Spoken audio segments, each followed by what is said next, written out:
Hey everybody, Brant here with Nutrition First Coaching, and in this week's video for Whiteboard Wednesday, we're going to talk about 3 principles that will make sure you're not going to plateau this year in terms of your training. Now these aren't going to be specifics on these, I'll give you some examples, but it's going to be 3 principles that if you follow them and you figure out how they work for you, you'll definitely guarantee that you won't plateau this year. You'll keep getting stronger, faster, more athletic, looking better, looking sexier, feeling good about yourself. So let's get to the video and talk about these 3 principles.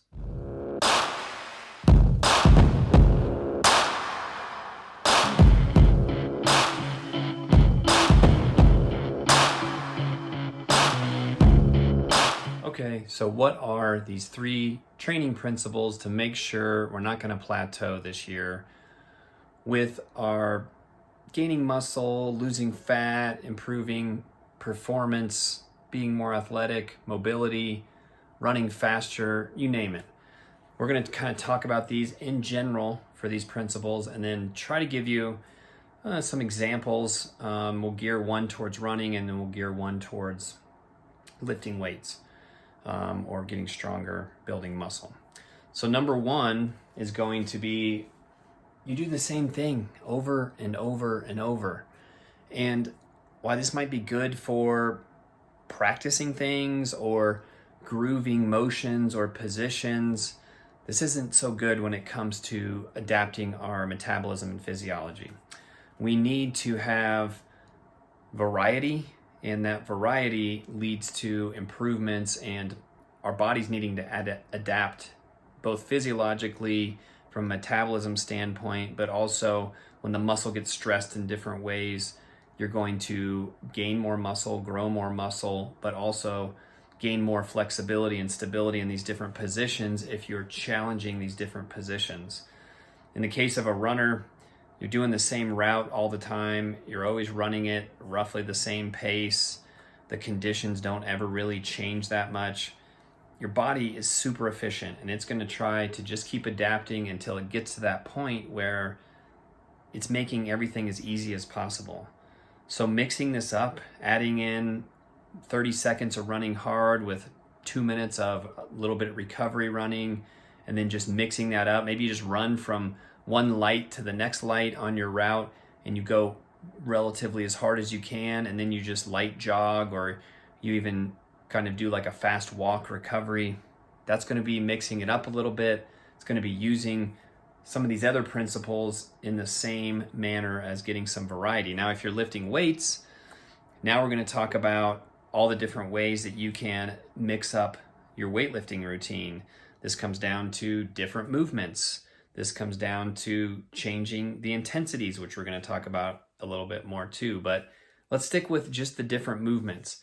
If you're always back squatting and doing deadlifts and doing lat pull downs, why don't you change this? Why don't you do rear foot elevated split squats or walking lunges or weighted step ups for your squatting pattern? And instead of just doing deadlifts, maybe you're doing good mornings, and maybe you're doing GHD hip extensions. You're working these same muscle groups, just varying the ranges of motion they're having to move through and the challenges they're going through. Instead of a lat pull down, work towards a pull-up or an assisted pull-up or a weighted pull-up, and just challenge those kind of athletic moves in those different positions. So number 2, now we're going to talk about variety and varying your energy systems. So varying your energy systems, we won't get into the 3 different kinds of energy systems, but think of them as you start out at a dead sprint. You can maintain that for 6 to 8, maybe 10 seconds if you're lucky. Then you switch to this other energy system where everything starts to slow down a little bit. And then eventually you're to the last energy system where you're in this maintenance or this oxidative state where you can kind of run for long distances. Now, mixing things up in your workouts so that you're using these different energy systems is going to be paramount to improving your metabolism and making your metabolism adapt to these different energy demands is what really improves not only your cardiovascular endurance, but your blood pressure, also improves your cardiorespiratory endurance. it's going to really improve how your body functions and then how much easier everything else feels. If you've ever done a CrossFit workout, the first time you ever did one, you know what using all your energy systems means. Maybe it made you dizzy, maybe you threw up, maybe you were so worked over after an 8 or 10 minute AMRAP that you had to lay there for 20 minutes. This is your body having to go through this confusion state, trying to metabolically adapt to the different use of these energy systems. So this can be, let's take the running workout.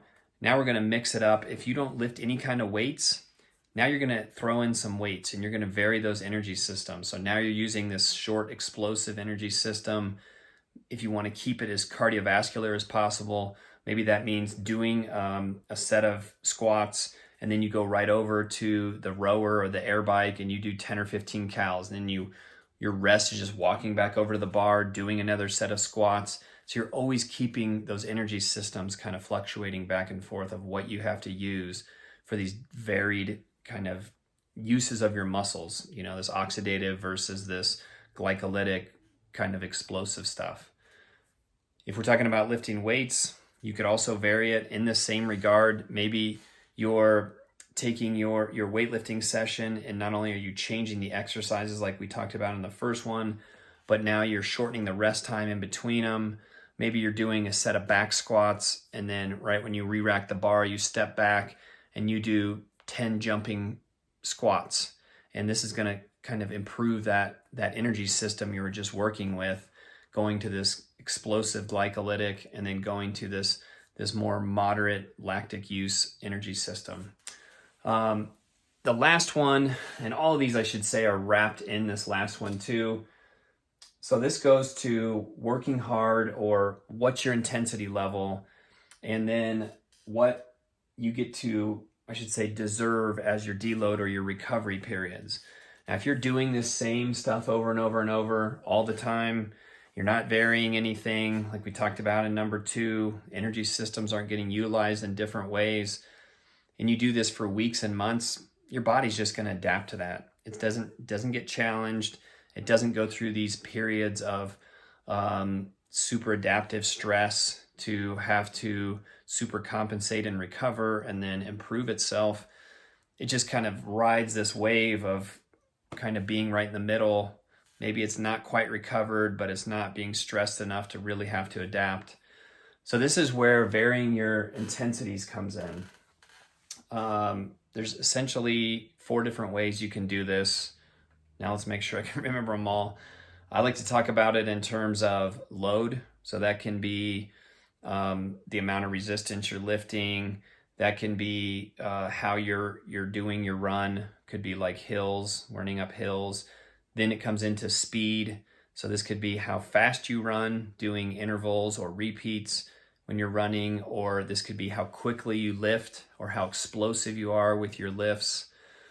Then it can come down to volume, just how much you're doing in general. Like, are you having weeks where you increase the volume in your running and weeks where you increase the volume in your lifting? Maybe you go to higher rep sets for, at least one session, or maybe even a whole week in a 3 to 4 week session.